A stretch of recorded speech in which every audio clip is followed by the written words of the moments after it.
Danes struggle with Trump's Greenland threat by Laura Gozzi, BBC News in Copenhagen. Denmark faces an intensifying situation following Donald Trump's renewed interest in acquiring Greenland and threats of imposing high tariffs against Denmark if it resists the idea.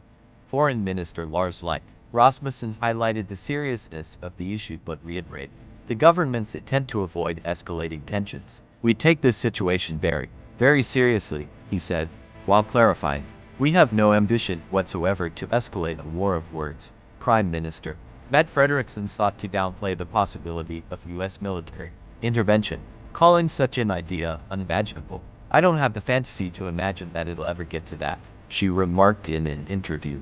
However, behind the scenes, there has been frantic diplomatic activity. High-level meetings in Copenhagen.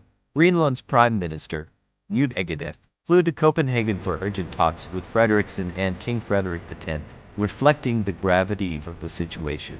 On Thursday, Denmark's parliament convened an extraordinary cross-party meeting to address the unfolding crisis. Frederiksen has taken a conciliatory approach, calling the United States Denmark's closest partner, while stressing the importance of Greenland's self-determination. Meanwhile, Greenland's push for independence complicates the situation further. Growing nationalist sentiment, particularly among the younger generation, aligns with calls for breaking free from what many perceive as Denmark's colonial legacy.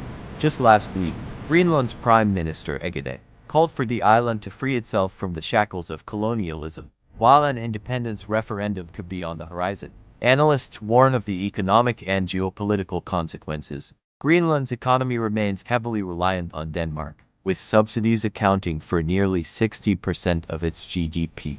Social Democrat MP Karsten Hahn pointed out the challenges Greenland might face as an independent nation. "Greenland would need to make tough choices," Hahn said, noting that breaking ties with Denmark only to align with the U.S. could compromise its aspirations for true independence. EU and global concerns. European leaders have also weighed in, viewing Trump's actions as a broader threat to international norms. German Chancellor Olaf Scholz emphasized the principle of border inviolability, stating, "This applies to every country, no matter whether it's small or powerful." Similarly, French Foreign Minister Jean-Louis Barrot affirmed that the EU would defend its sovereign borders against any external pressure. Economic implications. Denmark's trade sector is bracing for potential fallout. Trump's threat of high tariffs on Danish goods has sparked widespread anxiety among business leaders. A study by Danish industry projects that a 10% tariff on EU imports to the U.S. could reduce Denmark's GDP by 3 percentage points.